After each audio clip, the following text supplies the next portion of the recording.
সপ্তম শ্রেণী গণিত বই ১৩৬ পৃষ্ঠা সম্পাদ্য ১। সাধারণ নির্বাচন।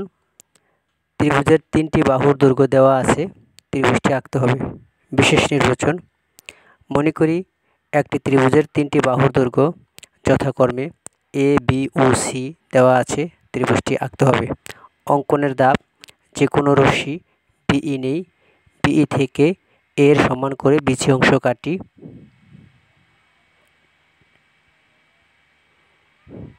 বি বিন্দুকে কেন্দ্র করে সি এর সমান ব্যাসার্ধ নিয়ে একটি বৃত্তচাপ আঁকি।